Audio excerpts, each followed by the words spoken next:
Basura, iyan ang turing ni Ada sa asawang si Mio, isang lalaking palamunin at walang silbi sa kanyang paningin. Pero sa isang gabi ng karangyaan, bumagsak ang lahat ng maskara. Ang taong binalewala niya, siya palang may-ari ng kumpanyang isinasamo niya. Sa harap ng kahihiyan at luha, sino ang luluhod? Isang kwento ng pagsisisi, matinding drama, at pag-ibig na winasak ng kayabangan.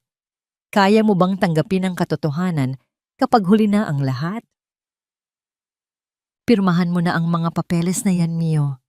Pagod na akong makita ang pagmumukha mong nagsisilbing selyo ng kabiguan sa loob ng pamamahay na ito. You are a parasite, and I'm done feeding your mediocrity. Ang tinig ni Adelaida ay kasing lamig ng hanging umiihip mula sa aircon ng kanilang marangyang sala. Wala itong bahid ng pag-aalinlangan. Bawat salita ay parang talim ng balisong na humihiwa sa katahimikan ng gabi. Inilapag niya ang mga papeles ng annulment sa ibabaw ng lamesang gawa sa mahogany kung saan nakahain ang isang espesyal na hapunan. Dahan-dahang itinaas ni Mio ang kanyang paningin. Sa kanyang mga kamay ay hawak niya ang isang maliit na sandok.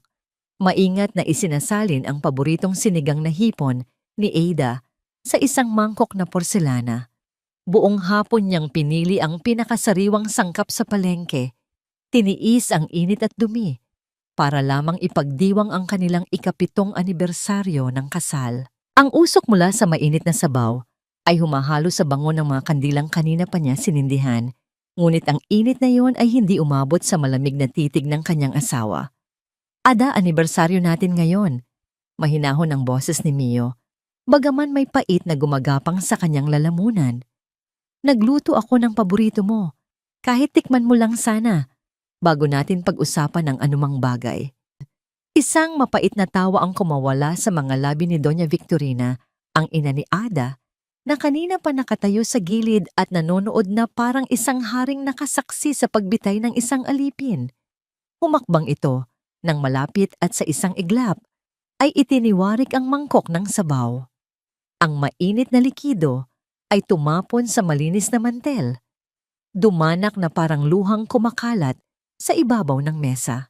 Ang mga hipon na maingat na nilinis ni Mio ay nagkalat sa sahig, tila mga labi ng isang pangarap na dinurog sa isang iglap. Pagkain?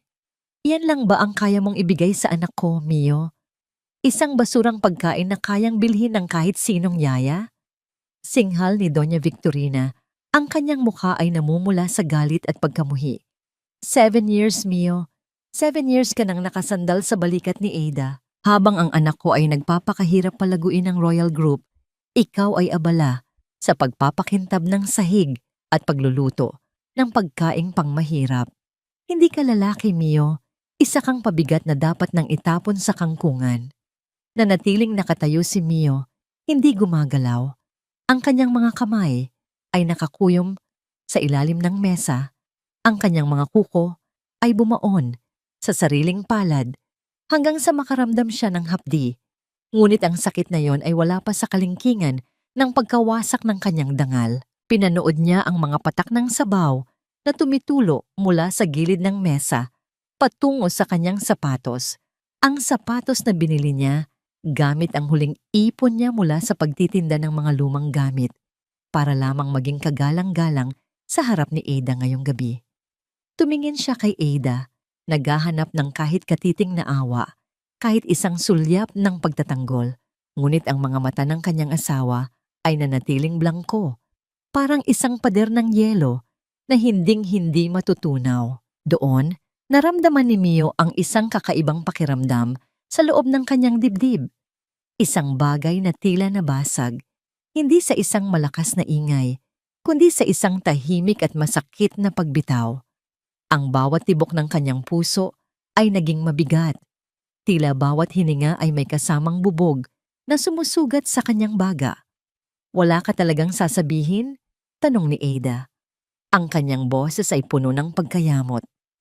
Kahit sa huling pagkakataon, Mio, ipakita mo naman na may konting pride ka pa. Sign the papers and leave. I already packed your things. Nasa labas na sila, kasama ng basura. Mama, Papa! Ang maliit na tinig ni Lara Ang kanilang 6 na taong gulang na anak ay narinig mula sa itaas ng hagdanan. Nakatayo ang bata doon, yakap-yakap ang kanyang paboritong oso. Ang mga mata ay puno ng takot habang nakatingin sa gulo sa hapagkainan. Bago pa man makakilos si Mio, mabilis na hinarang ni Doña Victorina ang daan. Bumalik ka sa kwarto mo, Lara. Ang papa mo ay aalis lang sandali. Huwag kang tumingin sa isang talunan. Lumingon si Mio kay Ada sa huling pagkakataon. Ada, ang 7 taon ba na pananatili ko sa tabi mo? Ang bawat gabing pinagsilbihan kita, ang bawat sandaling pinrotektahan ko, ang kumpanya mo, sa likod ng mga anino. Wala ba talagang halaga ang lahat ng yun sa'yo? Isang mapanuyang ngiti ang isinagot ni Ada. Protektahan ang kumpanya ko? You? Huwag kang magpatawa, Mio. Ang Royal Group ay matatag dahil sa dugo at pawis ko, hindi dahil sa isang asawang marunong lang maglaba ng brief niya. Umalis ka na bago ko patawagin ang mga security. Dahan-dahang kinuha ni Mio ang ballpen. Ang bawat guhit ng kanyang pirma sa puting papel ay tila isang huling hantungan ng kanyang pagtitiis. Nang matapos, tumayo siya ng tuwid. Wala na ang bahid ng pagkakayuko, wala na ang hitsura ng isang taong laging humihingi ng paumanhin. Ang kanyang aura ay biglang nagbago, naging malamig at matalim. Ngunit hindi ito napansin ng 2 babaeng puno ng kayabangan. Lumapit siya sa hagdanan, tiningnan si Lara na umiiyak sa malayo. Hindi niya ito malalapitan, hindi sa ganitong kalagayan. Huminga siya ng malalim. Ang bango ng kanyang anak ay nais niyang ibaon sa kanyang memorya bago siya lumabas sa pintuan ng impyernong itinuring niyang tahanan. Lumabas si Mio sa malaking gate ng kanilang mansion. Ang langit ay tila nakikiramay. Nagbuhos ng malakas na ulan na agad nagpabasa sa kanyang manipis na t-shirt. Ang bawat patak ng tubig sa kanyang mukha ay humahalo sa mga luhang hindi niya hinayaang makita ni Ada. Naglakad siya patungo sa kanto, kung saan ang dilim ng gabi ay tila nagnanais siyang lamunin. Huminto siya sa ilalim ng isang lumang poste ng ilaw. Kinuha niya ang kanyang lumang cellphone mula sa bulsa, isang dipindot na telepono na akala ng lahat ay basura na rin. Pinindot niya ang isang numero na 7 taon niyang hindi tinawagan. Hello? Ang kanyang boses ay wala ng emosyon, kasing tigas ng bato. This is Emilio Salazar. Notify the board of King Group. The silent years are over. I'm coming back to take everything that is mine. Sa gitna ng rumagasang ulan, naiwan ang katanungang tila sumasabay sa ihip ng hangin. Hanggang kailan kayang tiisin ng isang pusong nagmahal ng tapat ang hapdi ng pagtataksil bago ang pag-ibig na iyon ay maging isang bagyong wawasak sa lahat ng kumuya dito. Ang bawat imperyong itinayo sa ibabaw ng puot ay tila kastilyong buhangin na guguho sa unang hampas ng malakas na alon. Nagising si Ada na may kakaibang bigat sa kanyang dibdib. Sa unang pagkakataon, sa loob ng 7 taon, walang mainit na kape na naghihintay sa kanyang bedside table. Walang bagong plansang damit na nakasabit sa pinto at walang mabangong amoy ng sinangag na nanggagaling sa kusina. Ang katahimikan sa loob ng mansion ay tila isang malamig na kumot na bumabalot sa kanya, isang paalala na wala na ang taong itinuring niyang basura. Kaya ko ito, bulong niya sa sarili habang tinitingnan ang kanyang refleksyon sa salamin. Ngunit ang mga mata niya, na dati ay puno ng kislap ng tagumpay, ngayon ay tila may anino ng pag-aalinlangan. Pagdating niya sa opisina ng Royal Group, hindi ang karaniwang pagbati ng kanyang mga empleyado ang sumalubong sa kanya. Sa halip, ang paligid ay puno ng mga bulungan at balisang mukha. Ang bawat hakbang niya sa pasilyo ay tila sinusundan ng mga matang puno ng kaba. Ma'am Ada, tumawag po ang Prime Bank. Ang boses ng kanyang secretary ay nanginginig, halos hindi lumalabas sa lalamunan. Binabawi na nila ang lahat ng credit lines natin. Kailangan daw nating bayaran ng utang sa loob ng 48 oras, kundi ay kukunin nila ang mga ari-arian ng kumpanya. Parang binuhusan ng malamig na tubig si Ada. Ano? Imposible. Matagal na nating partner ang Prime Bank, bakit ngayon lang? Hindi pa siya nakakabawi sa unang dagok ng sunod-sunod na pumasok ang mga balita. Ang tatlo sa pinakamalalaking supplier nila ay nagkansela ng kontrata nang walang malinaw na dahilan. Ang mga stocks ng Royal Group ay bumubulusok sa sahig na tila isang batong itinapon sa bangin. Sa loob lamang ng ilang oras, ang kaharian na akala ni Ada ay matatag ay nagsisimulang magbitak-bitak. Sa gitna ng kaguluhan, pumasok si Doña Victorina sa kanyang opisina. Hindi para magbigay ng lakas, kundi para magdala ng mas malaking pressure. Ang kanyang ina ay abala sa pag-aayos ng kanyang mamahaling alahas. Tila walang pakialam sa panganib na kinakaharap ng kanilang pamilya. Adelaida, huwag kang maupo dyan at magmukmok. Ang tinig ng kanyang ina ay puno ng otoridad at kawalan ng pakiramdam. Gawin mo ang lahat para iligtas ang kumpanya. Kung kailangang lumuhod ka sa harap ng King Group, gawin mo. Balita ko ay may bagong CEO, ang King Group na may hawak ng halos lahat ng utang natin. Gamitin mo ang ganda mo, ang talino mo. Hindi tayo pwedeng maghirap dahil lang sa isang walang kwentang asawa na pinalayas natin. Manawawala ang lahat sa atin. Sigaw ni Ada, ang kanyang boses ay puno ng desperasyon. Hindi ito tungkol sa ganda o talino. May isang puwersa na gumagalaw sa dilim na hindi ko maintindihan. Parang bawat pinto na hinahawakan ko ay biglang nagsasara. Ang bawat tawag na ginawa ni Ada sa kanyang mga dating kaibigan sa negosyo ay nauuwi sa pagtanggi. Ang mga taong dati ay sumasamba sa kanya ngayon ay tila nakakalimot sa kanyang pangalan. Sa bawat sandali ng pagkatalo, isang alaala ni Mio ang sumasagi sa kanyang isip. Ang mga gabing sinasabi ni Mio na, "Huwag kang mag-alala. Magiging maayos din ang lahat."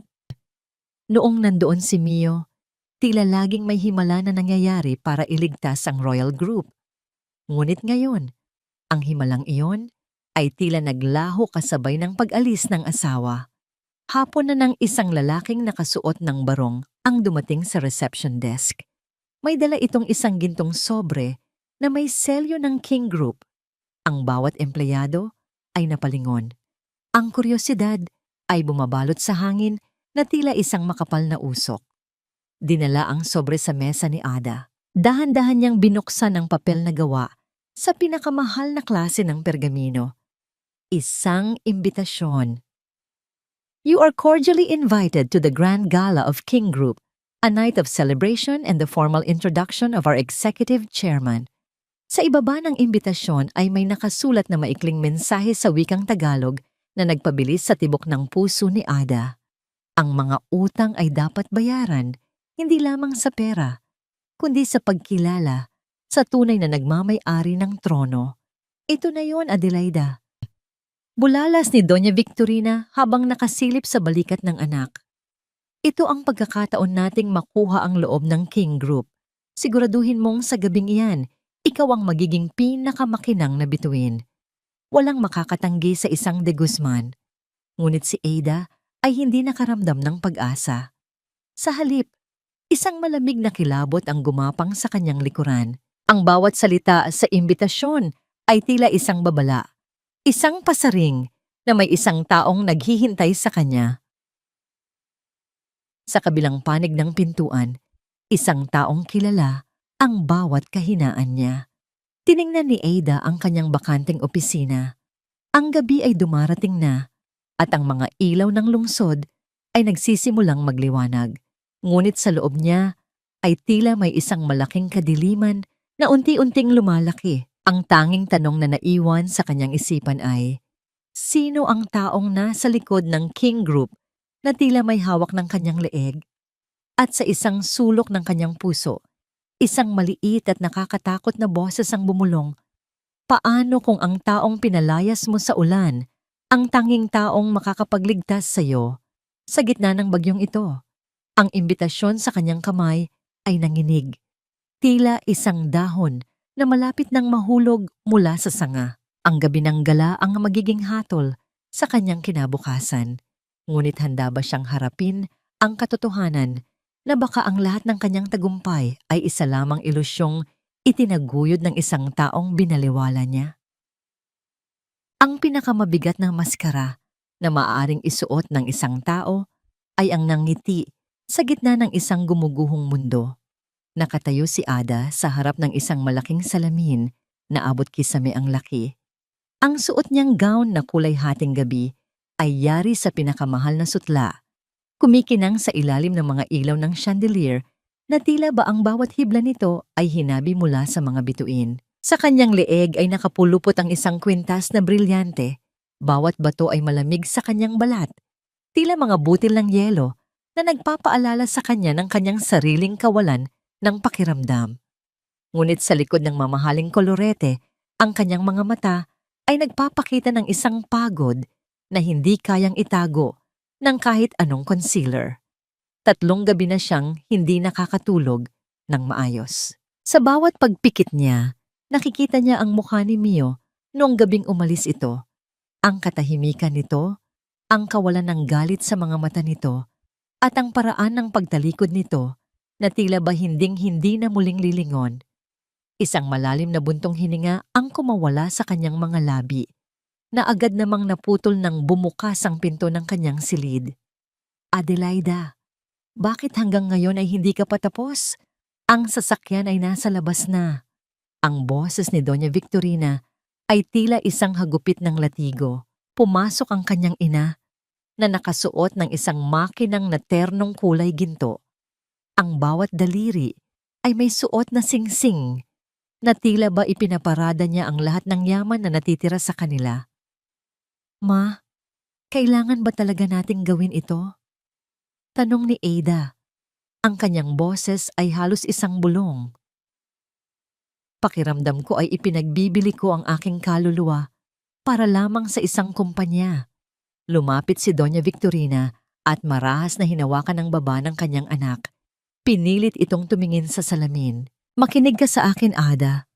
Ang Royal Group ay ang tanging bagay na nagbibigay sa atin ng pangalan. Kung mawawala iyan, magiging kasing baba tayo ng basurang asawa mo na pinalayas natin. Isuot mo ang ngiting iyan. Ipakita mo sa kanila na ikaw ay isang de Guzman. Ang chairman ng King Group ay isang lalaki lamang. At ang mga lalaki, kahit gaano pa sila kayaman, ay may kahinaan sa isang babaeng alam kung paano magdala ng sarili. Lalaki lamang? Napait ang nangiti ni Ada. Ma, sa loob ng 3 araw pinabagsak niya ang lahat ng pinaghirapan ko sa loob ng 10 taon. Hindi siya basta lalaki lamang. Siya ay isang maninila at ako ang kanyang biktima. Kung gayon, maging isang magandang biktima ka. Sagot ng kanyang ina bago tumalikod at lumabas ng silid. Habang pababa ng hagdan, naramdaman ni Ada ang panginginig ng kanyang mga kamay. Hinanap niya ang init ng kamay ni Mio na laging humahawak sa kanya tuwing siya ay kinakabahan bago ang malalaking event. Ngunit ang tanging nararamdaman niya ngayon ay ang malamig na rehas ng hagdanan. Ang bawat hakbang niya ay tila patungo sa isang bitayan. Sumakay sila sa isang itim na Mercedes-Benz. Sa loob ng sasakyan, ang amoy ng mamahaling pabango at ang lamig ng aircon ay tila sumasakal kay Ada. Tumingin siya sa labas ng bintana, pinagmamasdan ang mga ilaw ng Quezon City na mabilis na lumalampas. Naalala niya ang mga simpleng biyahe nila ni Mio noon, sakay ng lumang kotse nito, kung saan nagtatawanan sila habang kumakain ng fishball sa tabi ng kalsada. Nung mga panahong iyon, wala siyang suot na brilyante, ngunit ang kanyang puso ay puno ng liwanag. Ngayon, sa gitna ng lahat ng karangyaan, ang pakiramdam niya ay isa siyang bangkay na pinalalamutian. Huminto ang sasakyan sa harap ng isang sikat na hotel kung saan gaganapin ang Grand Gala. Ang thrum ng mga makina ng iba pang mamahaling sasakyan at ang kislap ng mga kamera mula sa mga paparazzi ay bumubuo ng isang nakakahilong kapaligiran. Ang mga security guard na nakasuot ng barong ay abala sa pagbubukas ng mga pinto at paggabay sa mga bisita. Naramdaman ni Ada ang bigat ng tingin ng mga tao nang bumukas ang pinto ng kanilang sasakyan. Isang malalim na hininga ang kanyang kinuha. Pilit na itinatago ang panginginig ng kanyang tuhod. Lumabas siya at ang bawat flash ng kamera ay tila isang suntok sa kanyang mukha. Lumakad siya sa itim na carpet. Hindi pula, kundi itim ang kulay ng King Group. Sa bawat hakbang, nararamdaman niya ang mga bulungan ng mga tao. Iyan ang CEO ng Royal Group. Balita ko ay gumuho na ang kumpanya nila. Sana ay mapansin siya ng bagong chairman. Iyan na lang ang pag-asa niya. Ang mga salitang ito ay tila mga karayom na tumutusok sa kanyang balat. Nakarating sila sa malaking pinto ng ballroom. Ang tunog ng marahang musika ng mga violin ay lumalabas mula sa loob. Tila isang malungkot na awit ng pamamaalam. Ang mga pintong gawa sa mabigat na kahoy ay dahan-dahang bumubukas. Inilalantad ang isang mundo ng ginto, kristal at kapangyarihan. Tumingin si Ada sa unahan, sa isang mataas na platform kung saan may isang bakanteng upuan na tila isang trono. Doon, mauupo ang taong may hawak ng kanyang kapalaran. Ang kanyang puso ay tumitibok ng mabilis, tila isang ibong nagpupumiglas sa loob ng hawla. Biglang tumahimik ang buong paligid. Ang musika ay huminto, at ang lahat ng mga mata ay lumingon sa kabilang panig ng ballroom. Isang boses ang umalingaw-ngaw sa speaker, formal at puno ng otoridad. Ladies and gentlemen, please welcome the Executive Chairman of King Group. Ang mga ilaw sa ballroom ay dahan-dahang namatay at isang solong spotlight ang tumama sa itaas ng grand staircase. Isang anino ng isang lalaki ang lumitaw, matikas ang tindig, ang bawat galaw ay puno ng kumpiyansa. Habang dahan-dahan siyang bumababa, ang puso ni Ada ay tila huminto sa pagtibok. Ang bawat hakbang ng lalaki ay tila tumatama sa mismong kaluluwa ni Ada. Nang makarating ang lalaki sa gitna ng liwanag, ang mundo ni Ada ay tila tumigil sa pag-ikot. Ang mukha na nakikita niya gabi-gabi sa kanyang mga panaginip, ang mukha na binalewala niya at sinaktan, ay ang mukha na ngayon ay nakatingin sa kanya ng may malamig na tagumpay. Hindi nakahinga si Ada. Ang bawat hibla ng kanyang pagkatao ay nagnanais na sumigaw, ngunit walang boses na lumalabas. Ang kanyang mga tuhod ay nanghina, at kung hindi dahil sa kanyang ina na nakakapit sa kanyang braso, marahil ay bumagsak na siya sa sahig. Ang chairman ay hindi lumapit sa kanya. Sa halip, tumayo ito sa harap ng lahat. Kinuha ang isang baso ng champagne at tumingin ng diretso sa mga mata ni Ada. Isang mapait ng ngiti ang sumilay sa mga labi nito.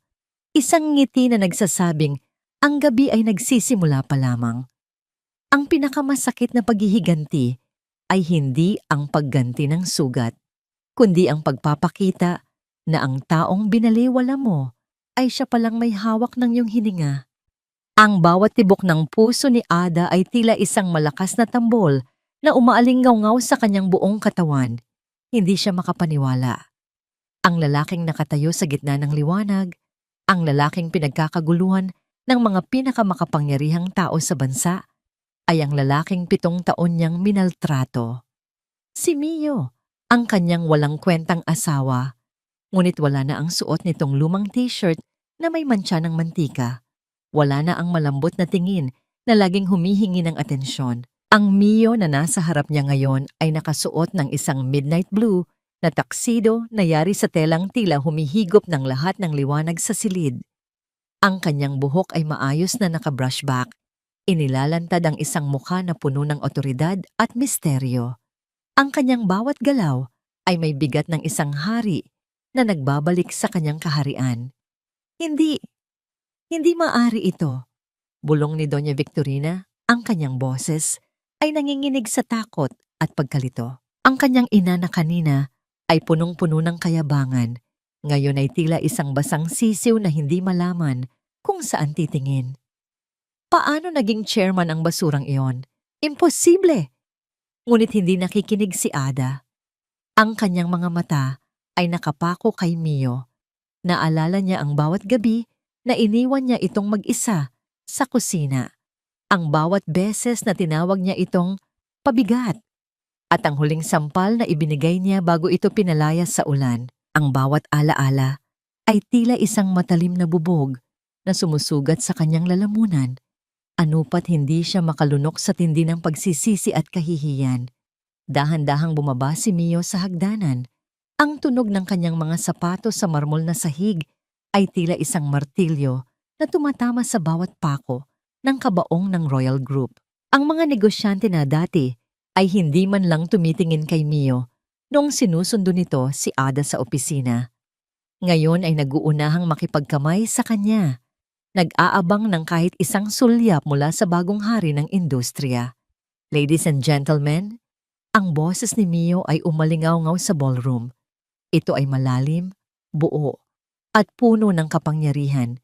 Isang boses na hindi kailanman narinig ni Ada sa loob ng kanilang bahay. Thank you for joining us tonight. The King Group is not just here to do business. We are here to reclaim what was lost and to ensure that true value is recognized not by the clothes a person wears, but by the integrity of their soul. Habang nagsasalita si Mio, ang kanyang mga mata ay dumaan sa pwesto ni na Ada. Para kay Ada, ang sandaling iyon ay tila tumagal ng isang dekada. Inasahan niyang makakakita siya ng galit, ng paghihiganti, o kahit anong emosyon. Ngunit ang nakita niya ay mas masakit pa sa galit, katahimikan, isang malamig, at walang pakialam na tingin, na tila ba isa lamang siyang dekorasyon sa pader. Ma, kailangang nating lumapit sa kanya. Ang boses ni Doña Victorina ay biglang nagbago, naging mapanipsip at puno ng desperasyon. Hinila nito ang braso ni Ada. Ada, asawa mo siya. Isang salita mo lang, maliligtas ang Royal Group. Sabihin mong nagkamali tayo. Sabihin mong mahal mo siya. Bilisan mo. Ma, ayoko. Pagpigil ni Ada, ngunit wala siyang lakas. Ang kanyang dignidad ay parang isang gusaling gumuho na. At ang tanging natitira ay ang labi ng kanyang pagkatao. Lumakad sila palapit sa kumpol ng mga tao sa gitna. Ang bawat hakbang ay tila paglakad sa ibabaw ng nagbabagang uling. Nang makarating sila sa harap ni Mio, ang mga tao sa paligid ay unti-unting tumahimik. Tila nararamdaman ng tensyon na namumuo sa pagitan ng dating mag-asawa. Huminto si Mio sa pakikipag-usap sa isang senador at dahan-dahang lumingon. Mio, ang tinig ni Ada ay nanginginig, halos hindi marinig sa gitna ng mahinang tugtog ng orkestra. Mio, kailangan nating mag-usap, please. Tumingin si Mio sa kanya. Walang nangiti, walang kunot ng noo. Isang blangkong pahina lamang. I'm sorry, madam. Ang boses ni Mio ay kasing lamig ng yelo sa gitna ng taglamig. Ang bawat salita ay may formalidad na mas masakit pa sa sampal. Do I know you? I don't recall having any appointments with the Royal Group tonight. Parang gumuho ang langit sa ulunan ni Ada. Ang mga tao sa paligid ay nagsimulang magbulungan. Ang ilan ay nagtatakip ng bibig sa gulat. Ang iba naman ay may mapanuyang ngiti. Ang CEO ng Royal Group, ang reyna ng Quezon City, ay hiningan ng pagkakakilanlan ng sarili niyang asawa. Mio, huwag ka namang magbiro ng ganyan. Sabat ni Doña Victorina, pilit na tumatawa ng plastic. Mio, iho, ako ito ang mama mo. Alam nating lahat na may konting tampuhan lang, pero pamilya tayo, di ba? Ibinaling ni Mio ang kanyang tingin sa matanda. Ang kanyang mga mata ay naging kasing talim ng kidlat. Ang pamilya ay pinoprotektahan, hindi dinuduraan.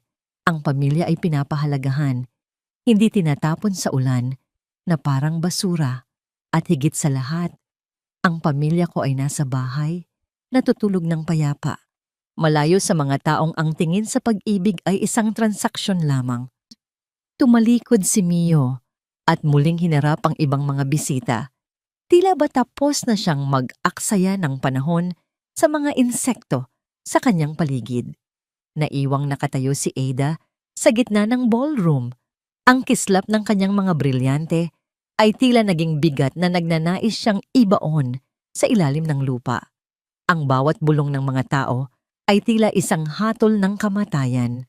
Sa unang pagkakataon sa kanyang buhay, naintindihan ni Ada ang pakiramdam ng maging invisible. Naintindihan niya ang pakiramdam ni Mio sa loob ng 7 taon habang pinapanood niya ang likod ng lalaking dati niyang pagmamay-ari. Isang tanong ang paulit-ulit na umalingaw-ngaw sa kanyang isipan. Paano mo susuyuin ang isang pusong ikaw mismo ang pumatay?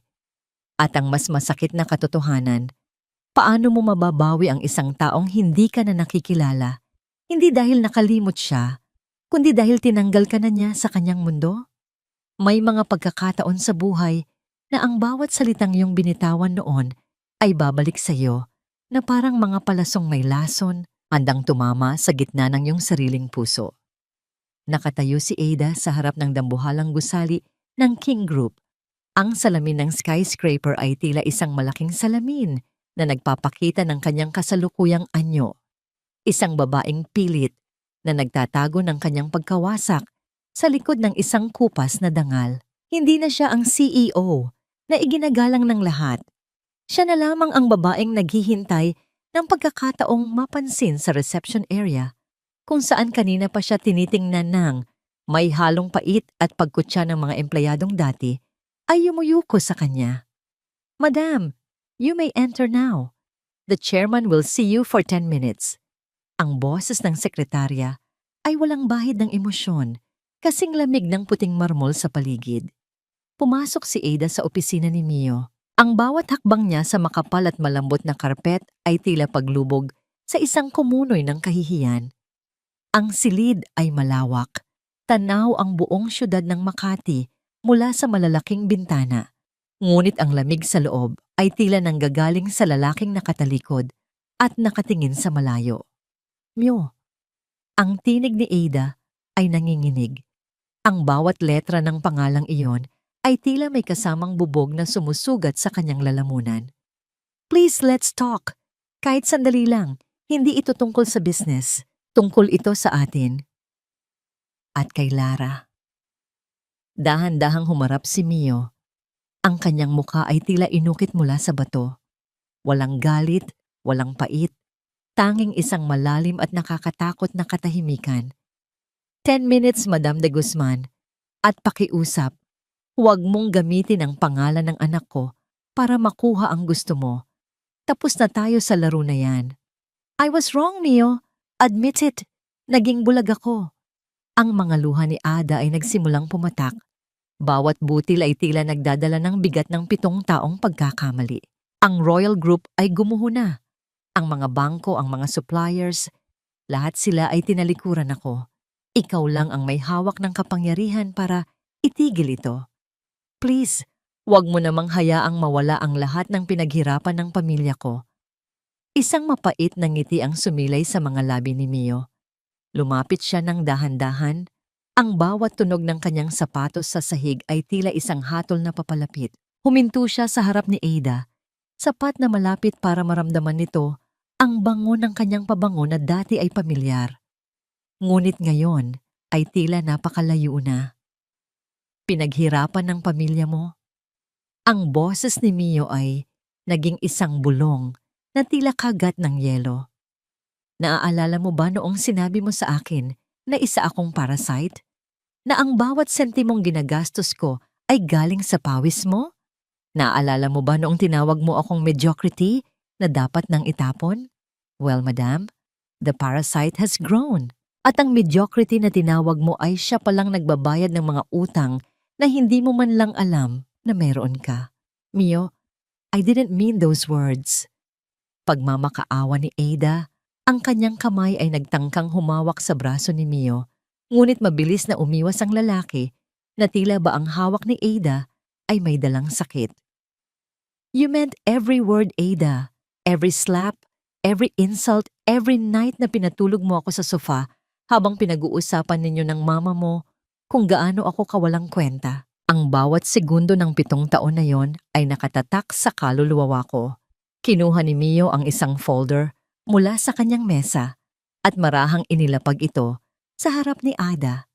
Ang tunog ng folder sa ibabaw ng lamesa ay tila isang malakas na bagsak ng pinto sa gitna ng gabi. Ano ito? Tanong ni Ada, bagaman alam na ng kanyang puso ang sagot. Ang mga papeles na hinihingi mo nung gabing pinalayas mo ako sa ulan. Sagot ni Mio. The annulment papers. I already signed them. Hindi mo na kailangang magmakaawa para sa kalayaan mo, Ada. Malaya ka na sa pabigat na tulad ko. Nanginig ang mga kamay ni Ada habang binubuksan ang folder. Doon, sa ibaba ng pahina, ang pirma ni Mio ay malinaw at matatag. Isang huling tuldok sa kabanata ng kanilang buhay. Ang bawat titik ng kanyang pangalan ay tila isang talim na humihiwa sa mga daliri ni Ada. As for the royal group, pagpapatuloy ni Mio habang bumabalik sa kanyang upuan, it will fall. Hindi dahil gusto kong sirain ka, kundi dahil kailangang malinis ang lahat ng dumi na itinago ninyo sa loob ng maraming taon.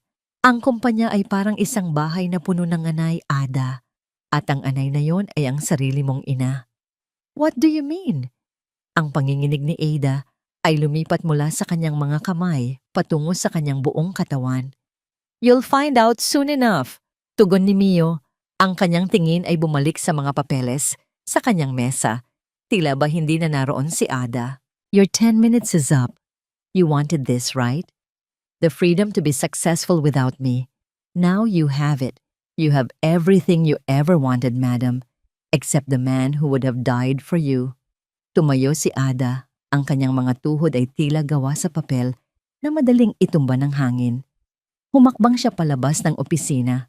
Ang bawat segundo ay tila isang paglayo sa tanging kaligtasang natitira sa kanya. Nang sumara ang pinto ng elevator, bumagsak siya sa sahig, ang kanyang mga hagulgol ay tila mga anino sa loob ng bakal na kahon. Naiwan si Mio sa kanyang opisina. Dahan-dahan niyang kinuha ang isang maliit na litrato mula sa kanyang drawer. Ang litrato ni Ada noong bago pa lamang silang kasal. Noong ang mga mata nito ay puno pa ng tunay na pagmamahal at hindi ng kislap ng brilyante. Ang kanyang daliri ay dumaan sa mukha ni Ada sa larawan, isang galaw na puno ng hapis at isang pag-ibig na pilit niyang pinapatay. Sana ay hindi na kailangang umabot sa ganito, Ada. Bulong niya sa hangin.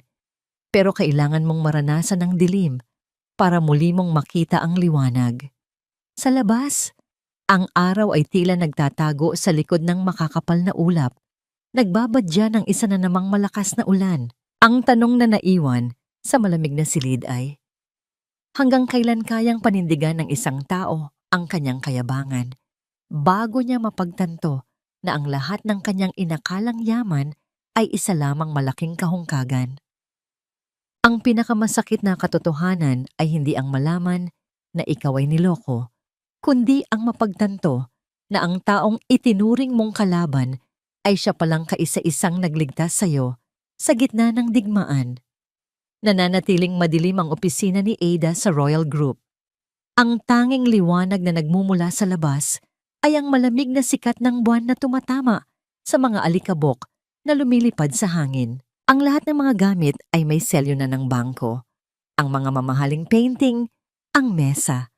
Kahit ang kanyang paboritong swivel chair, wala na ang kapangyarihan. Wala na ang korona. Sa kanyang paghahanap ng mga personal na gamit, natisod ni Ada ang isang maliit at lumang cabinet sa sulok na madalas ay hindi niya napapansin. Ito ang cabinet na ginagamit ni Mio noong madalas itong tumatambay dito para hintayin siyang matapos sa trabaho. Gamit ang isang gunting, pinilit niyang buksan ang nakalock na drawer. Narinig ang tunog ng pagpihit at pagkapunit ng kahoy hanggang sa bumukas ito. Sa loob ay may isang itim na folder at isang maliit na kwaderno. Dahan-dahan itong binuksan ni Ada. Ang kanyang puso ay tumitibok ng mabilis. Tila ba may masamang premonisyon. Nanlabo ang kanyang paningin sa unang pahina pa lamang. Ito ay mga record ng bangko mula noong 3 taon na ang nakalilipas. Ang panahon kung kailan muntik nang mabangkarote ang Royal Group dahil sa isang maling investment sa real estate. Naalala ni Ada, bigla na lamang may dumating na anonymous investor na nagpasok ng 50 milyong piso para isalba ang kumpanya. Akala niya noon ay swerte lang. Ngunit sa dokumentong hawak niya ngayon, malinaw ang nakasulat. Ang perang iyon ay nanggaling sa personal na account ni Emilio Salazar. Sa gilid ng papel, may maliit na sulat kamay si Mio na tila isang bulong sa papel. Para kay Ada, huwag hayaang malaman niya na galing ito sa akin para hindi masugatan ng kanyang pride. Hayaan siya nang maniwala na tagumpay niya ito. Hindi. Napahawak si Ada sa kanyang dibdib. Ang bawat hininga ay tila isang paghila ng kutsilyo sa loob ng kanyang baga. Mio, bakit? Nagpatuloy siya sa paglipat ng mga pahina. Natagpuan niya ang mga resibo ng pagbabayad sa mga utang na akala niya ay matagal ng bayad ng kumpanya. Lahat ng iyon, si Mio ang nag-aayos sa likod ng mga anino habang siya ay abala sa pagdalo sa mga party at pagmamayabang sa social media.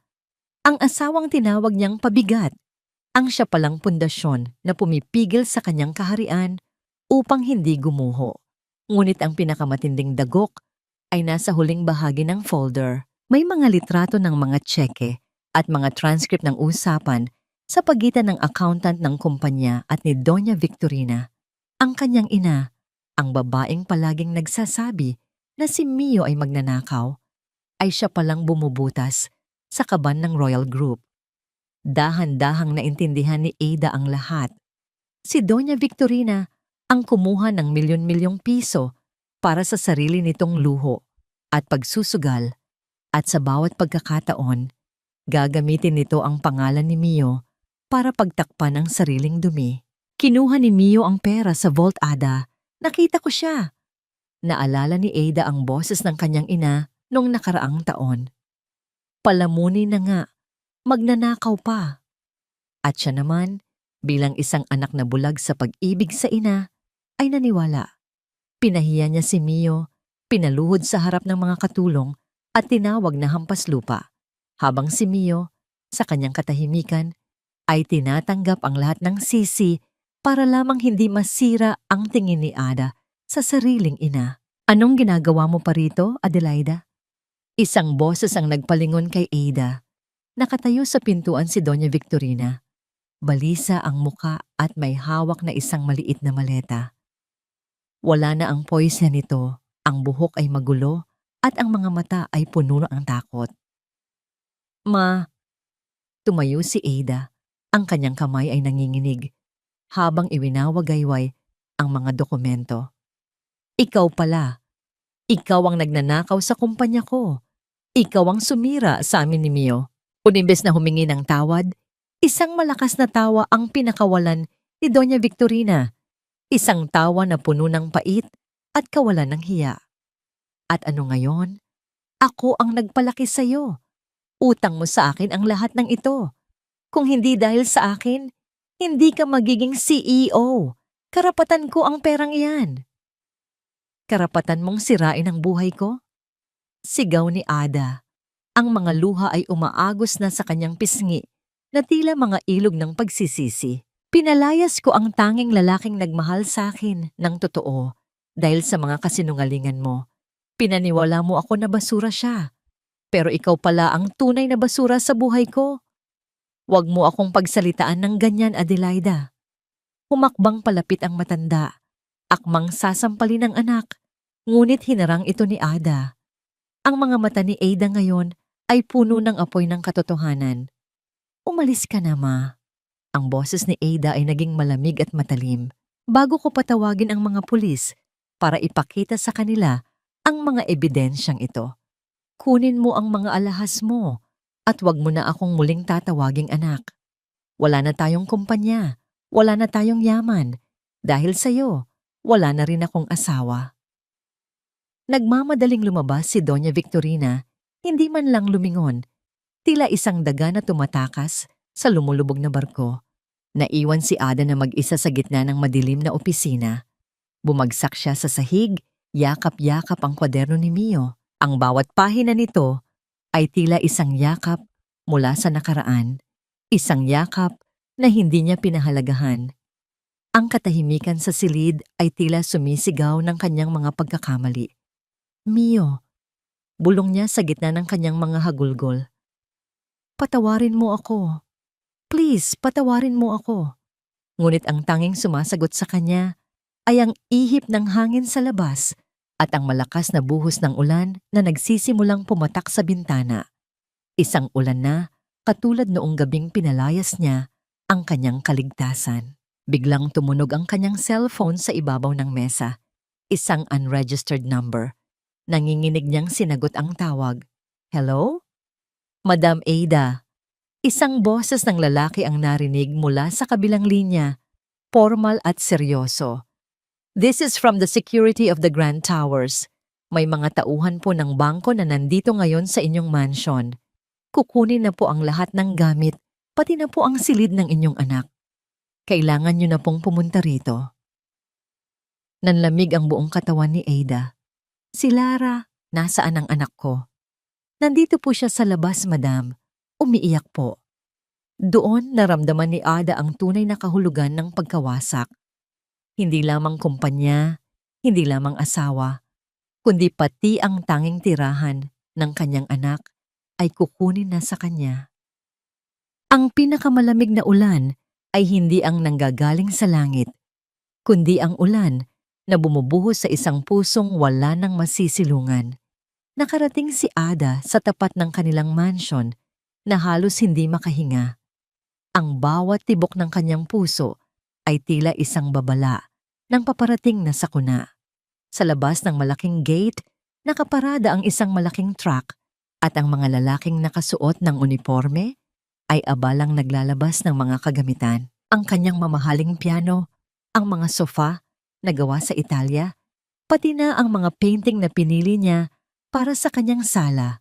Lahat ay itinuturing na lamang na mga numero sa listahan ng bangko. Hindi niyo pwedeng gawin ito. Sigaw ni Ada habang tumatakbo papasok, ngunit hinarang siya ng isang opisyal na may hawak na mga papeles. Madam, may court order kami. Ang lahat ng ari-ariang ito ay nagsisilbing kolateral sa mga utang ng Royal Group na hindi na nabayaran. Wala na kayong karapatan sa lupang ito. Ang boses ng lalaki ay tuyo. Walang puwang para sa pakikipagnegosasyon. Sa isang sulok ng hardin, nakita ni Ada ang maliit na figura ni Lara. Nakaupo ang bata sa damuhan, yakap-yakap ang kanyang basang oso, ang mga mata ay namumula sa walang tigil na pag-iyak. Ang bawat hagulgol ng bata ay tila isang palasong tumatama sa konsensya ni Ada. Lumapit siya at nanginginig, naniyakap ang anak. Mama, bakit kinukuha nila ang mga gamit natin? Nasaan si Papa? Gusto ko na pong pumasok sa loob. Nilalamig na ako. Ang boses ni Lara ay nanghihina. Ang kanyang maliit na katawan ay nanginginig, hindi lang sa takot, kundi dahil na rin sa nagsisimulang lagnat. Shh! Tahan na, Lara. Nandito lang si Mama. Bulong ni Ada, bagaman sa loob niya ay nararamdaman niya ang sariling pagkawasak. Tumingin siya sa paligid, naghahanap ng kanyang ina, ngunit tanging ang mga bakanteng kwarto na lamang ang sumasagot sa kanya. Ang huling pag-asa niya na may naiwan pang pera sa vault ay naglaho nang makita niyang nakabukas ito at wala ng laman. Ang kanyang sariling ina ang kumuha ng huling bala para sa kanilang kaligtasan bago ito tuluyang tumakas. Wala nang nagawa si Ada nang tuluyan silang itaboy palabas ng gate. Ang huling tunog ng pagkakandado ng malaking kadena sa pinto ng kanilang mansyon ay tila isang hatol na hinding-hindi na sila makakabalik. Nakatayo ang mag-ina sa gilid ng kalsada habang ang dilim ay unti-unting lumalalim. Ang malakas na buhos ng ulan ay nagsimulang pumatak. Bawat butil ng tubig ay tila tumutusok sa balat ni Ada. Ang kanyang suot na mamahaling takong ay nabali ng tangkain niyang maglakad ng mabilis. Kaya naman itinapon niya ito at naglakad ng nakayapak sa magaspang at malamig na semento. Mama, gutom na po ako. Bulong ni Lara. Hinalungkat ni Ada ang kanyang bag, umaasang may natirang kahit konting barya. Doon niya nahanap ang kanyang wallet, puno ng mga credit card na wala na ring silbi dahil lahat ay kanselado na. Sa pinakailalim ng zipper, nakakita siya ng 200 piso. Ito na ang natitirang yaman ng dating CEO ng Royal Group. Naglakad sila hanggang sa makarating sa isang maliit na karinderya sa kanto. Ang amoy ng usok ng mga sasakyan at ang ingay ng mga tricycle ay malayo sa mundong kinalakihan ni Ada. Bumili siya ng isang mangkok ng mainit na lugaw para kay Lara. Pinanood niyang kumain ng bata. Bawat subo ni Lara ay tila isang sampal sa kanya. Ito ang batang dati ay kumakain sa mga 5-star hotel at ngayon ay nakaupo sa isang plastik na silya sa gilid ng kalsada. "Hindi ka ba kakain, Mama?" tanong ni Lara habang inaalok ang kanyang kutsara. "Busog pa si Mama, anak. Kainin mo lang yan para lumakas ka." Pagsisinungaling ni Ada. Ang totoo, ang kanyang sikmura ay namamaluktot na sa gutom, ngunit ang sakit sa kanyang puso ay mas matindi kaysa sa anumang pangangailangan ng katawan. Habang bumubuhos ang ulan, naalala ni Ada si Mio. Noong mga panahong ganito, si Mio ang humahawak ng payong para sa kanya. Siya ang nagluluto ng mainit na sabaw at tinitiyak na komportable sila. Ngayon, sa gitna ng tunay na bagyo, napagtanto ni Ada na hindi pala ang kumpanya o ang mansyon ang kanyang tunay na tahanan. Ang kanyang tunay na tahanan ay ang mga braso ni Mio, ang proteksyong itinapon niya dahil sa kanyang sariling kapalaluan. Matapos kumain, naghanap sila ng masisilungan. Nakakita sila ng isang saradong tindahan na may konting bubong na lumalampas sa bangketa. Inilatag ni Ada ang kanyang mamahaling blazer sa semento para mahigaan ni Lara. Niyakap niya ang anak para ibigay ang natitirang init ng kanyang katawan. "Mama, babalik pa ba si Papa?" tanong ni Lara bago ito tuluyang makatulog dahil sa pagod at lagnat. Hindi nakasagot si Ada. Tumingala siya sa madilim na langit, ang mga patak ng ulan ay humahalo sa kanyang mga luha. Sa unang pagkakataon, naramdaman niya ang bigat ng pagiging mag-isa. Wala nang Doña Victorina na mag-uutos, wala nang mga empleyadong susunod. Tanging siya na lamang at ang kanyang pagkakamali. Biglang isang maliwanag na ilaw mula sa isang sasakyan ang tumama sa kanilang pwesto. Ang tunog ng gulong na humihinto sa gitna ng baha ay naging hudyat ng kaba sa dibdib ni Ada. Ang pinto ng isang itim na SUV ay bumukas at isang lalaking nakasuot ng raincoat ang lumabas. Hindi niya makita ang mukha nito dahil sa lakas ng ulan, ngunit ang bawat hakbang nito patungo sa kanila ay puno ng layunin. Yinakap ni Ada nang mahigpit si Lara. Ang kanyang puso ay tumitibok nang mabilis dahil sa takot. "Sino kayo? Anong kailangan niyo?" Ang lalaki ay huminto sa harap nila. Hindi nagsasalita. Dahan-dahan nitong ibinaba ang hood ng kanyang raincoat at doon, sa ilalim ng malamig na liwanag ng poste ng kuryente, nakita ni Ada ang isang pamilyar na mukha. Hindi ito si Mio, kundi ang kanang kamay at personal na bodyguard ni Mio na si Benjo. "Madam Ada." Ang boses ni Benjo ay seryoso ngunit may bakas ng awa. "Pinapunta ako rito ng chairman," sabi niya. May isang taong hindi marunong magpahalaga sa kanyang sarili na nangangailangan ng tulong. "Chairman?" Napait ang nangiti ni Ada. "Si Mio? Nasaan siya? Bakit hindi siya ang pumunta rito?" "Ang chairman ay abala sa pag-aayos ng mga dokumento para sa pag-aari ng inyong mansion," sagot ni Benjo. At ang sabi niya, hindi pa raw ito ang tamang panahon para magkita kayo. Pero ayaw niyang makita ang kanyang anak na nagdurusa sa kalsada. "Sumama na po kayo sa akin." Isang malaking desisyon ang nasa harap ni Ada. Ang kanyang pride ay nagnanais na tumanggi, ngunit ang panginginig ni Lara sa kanyang bisig ang nagpaalala sa kanya na wala na siyang karapatang maging mayabang. Sumakay sila sa sasakyan, ngunit imbes na dalhin sila sa isang hotel, dinala sila ni Benjo sa isang maliit at lumang apartment sa isang tahimik na distrito. "Dito muna kayo," sabi ni Benjo habang iniaabot ang susi. Sabi ng chairman, "Kailangan niyo munang matutunang tumayo sa sarili ninyong mga paa bago kayo muling humarap sa kanya. May mga groceries na sa loob at may gamot na rin para sa bata." Nang makaalis si Benjo, pumasok si Ada sa loob ng apartment. Ito ay maliit, payak, at malayo sa karangyaan. Ngunit sa ibabaw ng lamesa, nakakita siya ng isang maliit na papel na may sulat kamay na kilalang kilala niya. Ang tunay na reyna ay hindi nakikilala sa kanyang trono, kundi sa kung paano niya itinataguyod ang kanyang pamilya sa gitna ng kahirapan. "Prove to me that you are more than just a CEO, Ada."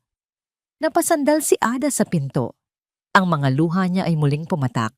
Alam niyang ito ay hindi lamang tulong, kundi isang pagsubok. Ang huling pagkakataon na ibinigay sa kanya ni Mio para magbago.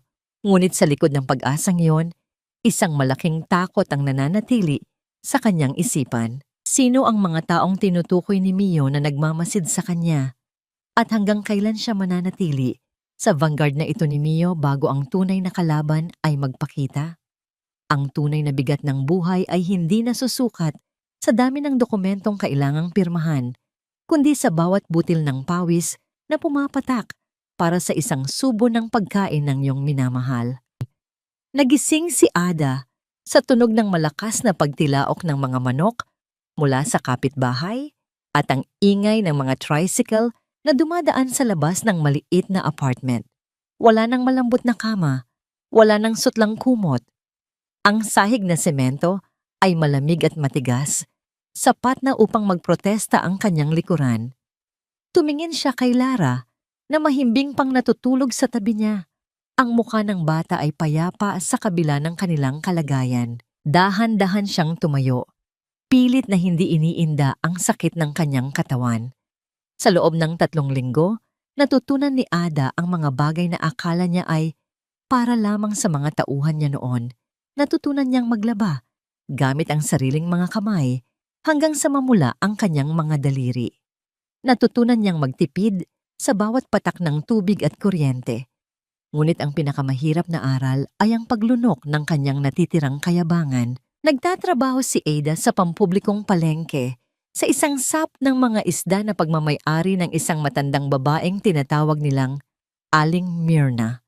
Ang dating CEO ng Royal Group ay abala na ngayon sa paglilinis ng mga kaliskis, pagtanggal ng mga hasang, at pagbubuhat ng mga batya ng yelo.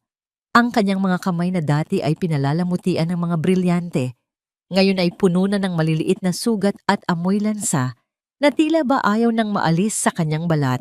"Ada, bilisan mo dyan at may bagong dating na mga tulingan," sigaw ni Aling Myrna habang abala sa pakikipagtawaran sa mga mamimili. "Opo, Aling Myrna.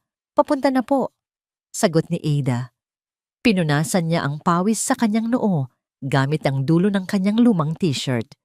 Ang bawat hakbang niya sa maputik at madulas na sahig ng palengke ay isang paalala ng kanyang pagbagsak. Ngunit sa bawat sandali ng hirap, laging sumasagi sa kanyang isip si Mio. 7 taon itong gumigising ng maaga, nagluluto at nag-aasikaso sa kanya nang walang reklamo. Ngayon lamang naintindihan ni Ada kung gaano kalaki ang sakripisyo ng asawa para lamang maging komportable siya. Habang naglilinis ng isda, narinig ni Ada ang ilang mga pamilyar na boses.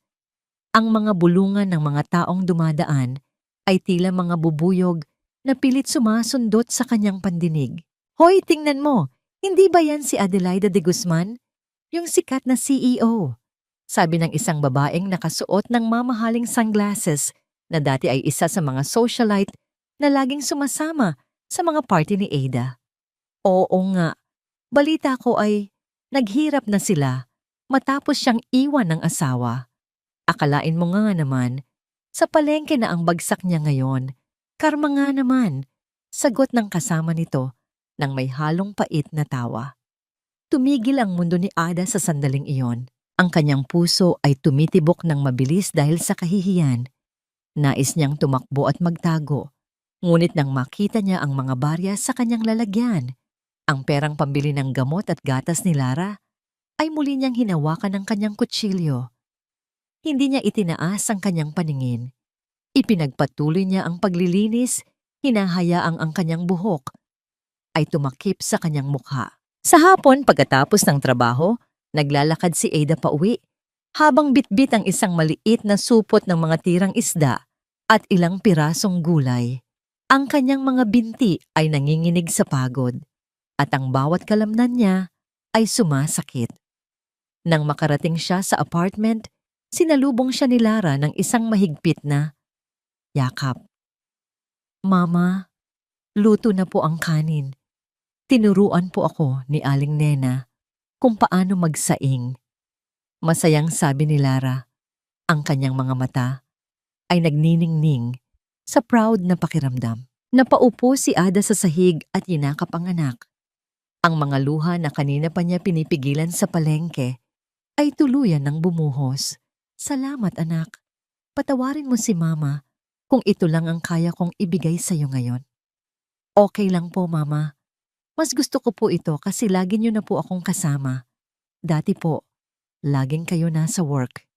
Bulong ni Lara habang pinupunasan ang mga luha ng kanyang ina. Ang simpleng hapunan nila ay naging masaya sa kabila ng lahat. Doon napagtanto ni Ada na ang tunay na kaligayahan ay wala sa mga mamahaling buffet o malalaking mansyon, kundi sa tunay na koneksyon ng pamilya. Naintindihan na niya kung bakit mas pinili ni Mio ang manatili sa bahay noon. Mas mahalaga ang bawat sandaling kasama ang mga mahal sa buhay kaysa sa anumang halaga ng pera. Matapos makatulog ni Lara, lumabas si Ada sa maliit na balkonahe ng apartment. Tiningnan niya ang kanyang mga palad na magaspang at may mga kalyo na. Napangiti siya ng mapait. Ito ang mga kamay na ngayon ay marunong ng lumaban para sa buhay. Biglang isang mahabang anino ang gumapang sa kalsada sa tapat ng kanilang apartment. Ang tunog ng isang makina ng sasakyan na dahan-dahang humihinto sa gitna ng katahimikan ng gabi ay nagpatayo ng balahibo ni Ada. Isang itim na Rolls Royce, ang uri ng sasakyang tanging ang mga pinakamayayaman lamang ang kayang magmay-ari. Ang pumarada sa tapat ng kanilang pinto, ang bawat hibla ng katawan ni Ada ay naging alerto. Hindi ito ang sasakyang ginagamit ni Benjo. Ang pinto sa likod ay dahan-dahang bumukas. Isang lalaking nakasuot ng puting barong ang lumabas. Ang kanyang tindig ay puno ng otoridad at isang aura na tila ba ang buong paligid ay sumusunod sa kanyang bawat galaw. Napatayo si Ada. Ang kanyang puso ay tila gustong tumalon mula sa kanyang dibdib. Hindi niya makita ang mukha ng lalaki dahil sa dilim, ngunit ang paraan ng pagtayo nito ay nagpaalala sa kanya ng isang taong matagal na niyang hindi nakakausap ng maayos. "Sino ka?" tanong ni Ada. Ang kanyang boses ay nanginginig, ngunit may determinasyon. Ang lalaki ay huminto sa tapat ng ilaw ng poste. Hindi ito si Mio. Ang mukha nito ay mas matanda. May mga guhit ng karanasan at kapangyarihan na tila ba nakakakita ng bawat sikreto ng isang tao. "Ako si Don Alejandro Salazar." Ang boses ng matanda ay malalim at may awtoridad na tila nagmumula sa kailaliman ng lupa. "Ang ama ni Emilio, at nandito ako para alamin kung karapat-dapat ka pa bang bigyan ng isa pang pagkakataon o kung dapat na kitang tuluyang alisin sa buhay ng aking anak." Nanigas si Ada sa kanyang kinatatayuan. Ang biyenan niya, ang taong akala niya ay matagal nang wala, ang tunay na hari sa likod ng King Group, ay nasa harap niya ngayon. At ang tingin nito ay tila isang hatol na maaaring magpabago sa kanyang buhay magpakailanman. Ang pinakamahirap na pagsubok ay hindi ang harapin ang iyong kaaway, kundi ang patunayan sa mga taong nasaktan mo na ang iyong puso ay tunay nang nagbago. "You look pathetic, Adelaida. Hindi ko akalain na Ang babaeng nagpabagsak sa pride ng anak ko ay makikita kong amoy lansa at nakatayo sa isang madilim na eskinita. Ang boses ni Don Alejandro ay kasing lamig ng bakal. Bawat salita ay tumatama sa dibdib ni Ada na parang isang malamig na hampas ng hangin. Nakatayo ang matanda sa harap niya. Ang kanyang puting barong ay kumikinang sa ilalim ng ilaw ng poste. Isang malaking kaibahan sa suot ni Ada na kupas na t-shirt na may mantsa ng dugo ng isda. Naramdaman ni Ada ang panginginig ng kanyang mga kamay na may hawak na supot ng mga tirang hasang at buntot ng tulingan. Gusto niyang itago ang kanyang mga kamay sa likod. Gusto niyang takpan ang kanyang muka dahil sa matinding kahihiyan. Ngunit sa halip na yumuko, huminga siya ng malalim at tinitigan ang matanda sa mga mata. I know, Don Alejandro. I look exactly like what I deserve to be. Ang boses ni Ada ay mahina ngunit matatag. Pero kung nandito po kayo para saktan pa ako, huli na po kayo. Sarili ko na po ang bumubugbog sa akin gabi-gabi sa tuwing nakikita ko ang anak ko na natutulog sa semento. Bahagyang kumunot ang noo ng matanda, tila nagulat sa kawalan ng pagmamataas sa boses ng dating CEO. Lumakad si Don Alejandro nang dahan-dahan, ang tunog ng kanyang sapatos sa basang kalsada ay tila isang mabagal na martsa ng hatol. 7 na taon, Adelaida. 7 taon mong itinuring na basura ang anak ko. 7 taon siyang nagsilbi sa inyo ni Victorina habang ikaw ay abala sa pagpapakitang tao sa mundo. Pagpapatuloy ng matanda. Ang galit sa kanyang boses ay unti-unting lumalabas. Alam mo bang noong mamatay ang asawa ko, ang tanging hiling niya ay makitang masaya si Emilio? Pero anong ibinigay mo? Isang buhay na puno ng pang-aalipusta. Patawad po. Ang mga luha ni Ada ay nagsimulang pumatak, humahalo sa amoy ng palengke na nakadikit sa kanyang balat. Wala po akong ibang masasabi, kundi patawad. Binulag ako ng ambisyon, binulag ako ng maling akala na ang pera ang sukatan ng halaga ng isang tao. Pero ngayon alam ko na kung gaano ako naging kahirap sa gitna ng aking kayamanan. Tumingin si Don Alejandro sa supot ng isda na hawak ni Ada. At ngayon, balak mong bumalik sa kanya? Ngayong alam mong siya ang may hawak ng lahat ng pera na nawala sa'yo? Hindi po. Mabilis na sagot ni Ada. Hinding-hindi ko na siya muling lalapitan para sa pera. Gusto ko lang malaman kung masaya na ba siya. Gusto ko lang malaman kung nakakahinga na siya nang maluwag ngayong wala na ang pabigat na tulad ko sa buhay niya. Isang sandali ng katahimikan ang namayani sa pagitan nila. Ang tanging naririnig ay ang mahinang tunog ng makina ng Rolls-Royce na tila isang dambuhalang naghihintay sa dilim. Emilio is a fool, bulong ni Don Alejandro. Ang kanyang boses ay may halong pait at paghanga. He bought back your mansion. He cleared your personal debts. He even put guards around this building without you knowing it. All that, after what you did to him. He is still protecting you, Adelaida. He is protecting you from the monsters your mother left behind. Nanigas si Ada. Anong monsters, Don Alejandro? Ang mga taong pinagkakautangan ni Victorina ay hindi mga bangko, Ada. Sila ay mga sindikato na walang awa. At ngayong wala na ang iyong ina, ikaw at si Lara ang kanilang hahabulin. Iyan ang dahilan kung bakit ka inilagay ni Emilio rito. Ito ang pinakaligtas na lugar para sa inyo habang nililinis niya ang lahat ng dumi sa labas. Napaupo si Ada sa isang lumang silya sa balkonahe. Ang kanyang mundo ay muling umikot. Akala niya ay pinaparusahan siya ni Mio sa pamamagitan ng pagpapatira sa kanila sa maliit na apartment na ito. Pero ang totoo, ito pala ang kanyang kuta. Ang hirap na nararanasan niya sa palengke ay paraan ni Mio para hindi siya mahanap ng mga taong nagnanais siyang saktan. Mio, nibulong ni Ada, ang puso niya ay tila pinipigan ng matinding pasasalamat at lumbay. Hanggang kailan ka magsasakripisyo para sa akin? Huwag kang magpasalamat sa akin, sabi ni Don Alejandro habang tumatalikod. Nandito ako para sabihin sa iyo na kung sakaling maging panganib ka sa kaligtasan Ako sa pangalan ni Emilio, ako mismo ang magpapaalis sa iyo sa mundong ito. Be a mother first, Adelaida. Prove that you are worth the air my son breathes.